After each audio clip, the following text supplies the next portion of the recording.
They buried Captain Elias Vane with a closed casket and a folded flag. The official story was that the Black Caspian extraction went sideways. A roadside blast, the convoy erased, and command declared him killed in action within 6 minutes. His files were locked, his name scrubbed from every database. It was like he never existed. For his squad rook, Mason, Cade, and Reyes, it was even simpler. They watched the last signal flare die over the water as command told them to move on. Ghosts don't get funerals, so for 2 years, they did just that. They moved on, rotating through dead cities and hotter wars, burying the memory under layers of dust and curdite. Then, the world changed. A masked figure calling himself Black Flag hijacked global feeds. He led a hyper-disciplined terrorist network, hitting military black sites with impossible insider precision, and Rook knew. The moment he saw the grainy footage, he knew it was Elias. It was in the posture, that slight pause before giving an order. It was in the way he corrected a subordinate's rifle, grip mid-breach. You don't forget the details of the man who pulled you out of Fallujah with a shattered leg. The man who joked about owing you a beer while he was bleeding out beside you. Command dismissed it as a coincidence, a ghost in the machine. They issued kill orders. The briefing was held in a concrete bunker where the lights hummed like lies. The intel officer spoke too fast, rambling about radicalization and ideology. He never once mentioned how Black Flag's attacks perfectly erased evidence of illegal government programs. He never explained why every single target was connected to something called Project GHOST, a program so classified even they had only heard whispers. Their orders were clear: deploy to Tangier, blackout protocols, find and eliminate Black Flag. They chased whispers through smog-filled ports and winding alleys, places where men disappeared for less than knowing the wrong name. They moved like wraiths hunting a ghost. When they finally breached a warehouse, the air thick with smoke from burning crates, they saw him. The masked leader turned just enough for Rook to see the scar above his eye Elias scarf before the smoke swallowed him whole. And then, something impossible happened. Black Flag let them escape. Deliberately. Over an encrypted comms channel, a voice crackled to life, a handshake from the dead. Rook, just his old call sign. That's when the doubt started, a poison seeping into the mission's foundation. Elias Vane never missed. If he wanted them dead, they'd already be names carved on a memorial wall. This wasn't an attack, it was a message. So they started following the real trail, not the one command had laid out. They chased Black Flag across continents, always one step behind. Safe houses emptied just minutes before their arrival. Servers wiped with military-grade encryption keys they recognized. They fought mercenaries who moved like Tier 1 operators, like shadows of themselves. The breadcrumbs were undeniable.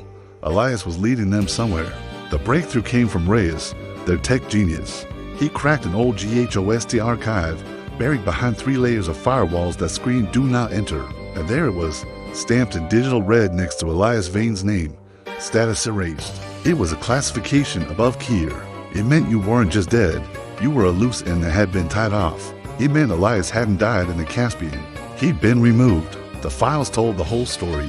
Elias was a deniable asset, used for pre-war destabilization operations. When he questioned civilian casualties in Odessa, when he refused a final, monstrous order, he was marked as expendable. They didn't just leave him to die. They handed him over to a black site and tried to burn the evidence. But he didn't burn. He escaped, with help from other soldiers who had also been erased, men the world decided were more convenient to forget. Suddenly, Black Flag made perfect sense. It wasn't terror for the sake of ideology. It was surgical exposure through chaos. Every attack wasn't random. It was a scalpel, cutting away at a tumor of secrets, forcing governments to reveal the monsters they had created in the dark. Command knew this. They knew Elias was exposing Project Ghost.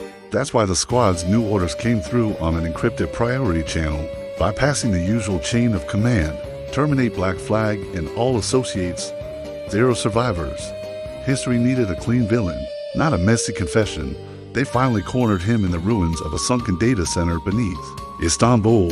The air was cold and damp, the only light filtering through shattered concrete from the world above. Weapons raised, hearts hammering against their ribs. They faced him. He removed the mask slowly, calmly, like he was defusing a bomb. He looked older, harder, but it was him, unmistakably alive. The war you think you're fighting, he said, his voice quiet, but echoing in the cavernous space, ended years ago. The real enemy is the flag you salute without question. He explained everything.